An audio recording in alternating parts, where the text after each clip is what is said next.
Not bad, not bad.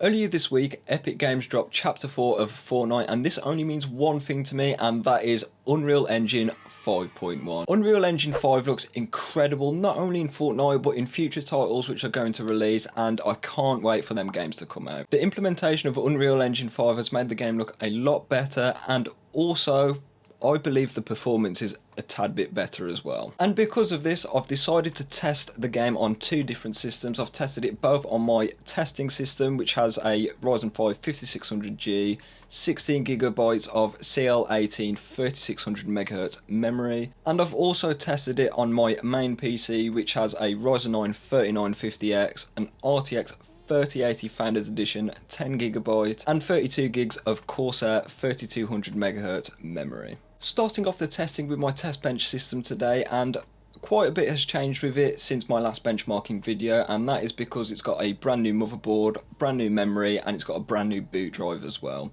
However, these shouldn't affect performance way too much from previous videos, because the memory I've got in it now is 3600MHz CL18 instead of 3200MHz CL16, so not an awful lot has changed there. And the motherboard now is an ASUS Strix B550-F, and the boot drive is a Sabrent Rocket PCIe Gen 3 NVMe SSD. Moving on to my main PC now, and this thing is, I like to say it's an absolute beast.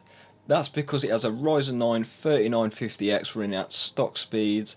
It's got 32GB of Corsair Dominator Platinum memory, which runs at 3200MHz CL16, and it also has a Samsung 980 Pro NVMe 1TB SSD. And last but not least on it, it has a RTX 3080 10GB Founders Edition, which is an absolute beast of a GPU. Starting straight off with the Epic settings at 1080p, and the GTX 1070 performed pretty good here, I'm not going to lie to you. And it got 88 FPS on average with a 1% low of 58 FPS. Straight from this, I can tell that the performance, especially with the 1% lows, has been drastically improved with this version of Fortnite. And I'm pretty glad they addressed this, as to be fair, the performance, I always did say the 1% low performance was pretty poor in Fortnite. Moving on to the competition settings, and essentially what I do with these is I run everything on low apart from the textures and also the view distance, as these provide quite a competitive experience with high frame rates and you get a higher view distance as well. We've got 166 FPS on average with 88 FPS for the 1% low, so this is incredibly good if you've got a 144Hz 1080p monitor. Moving on to 1440p now, and I'm surprised that this mid-range GPU from 2016 performs this well. On the Epic settings, we got 51 FPS on average with 35 FPS for the 1% low. I'm pretty surprised the frame rate was anywhere near 60 FPS, to be honest. I was expecting more around the low 40s, low to mid 40s. So yeah, this is not bad performance at all, even though I haven't enabled any of the new features that comes with Unreal Engine 5, but the game still looks pretty good nevertheless. And the comp settings at 1440p managed to get 127 FPS on average with 67 FPS for the 1% low. There were a couple of stutters, but this was mainly between running through to areas and stuff like that, but in gunfights and stuff like that, the FPS was totally fine. Starting off at 1080p, and one thing I've got to get out of the way first, the RTX 3080 is not designed to be played at 1080p, especially with my Ryzen 9 3950X. I am expecting a bit of a CPU bound scenario at 1080p here. But I included 1080p just to include parity with the GTX 1070. However, at 1080p with the Epic settings, the RTX 3080 got 161 FPS on average with 84 FPS for the 1% low, and this is pretty much in line with what I was expecting. Moving on to the competition settings at 1080p, the RTX 3080 got 228 FPS on average with a 1% low of 123, so there is a bit of stutter in there.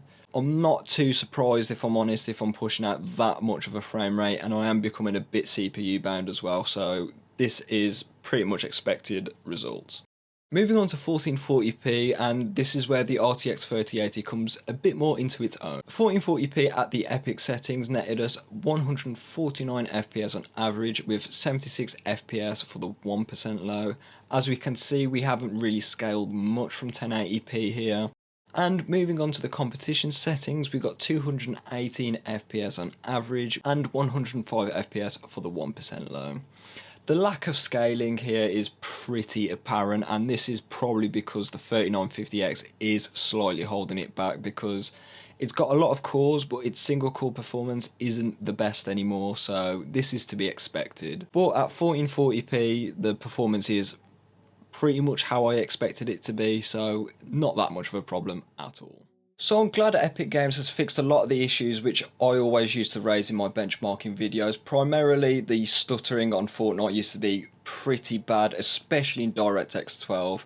However, I don't know whether it's through the update or updating the game engine itself. DirectX 12 is actually a viable API for me to use now, so thank you Epic Games.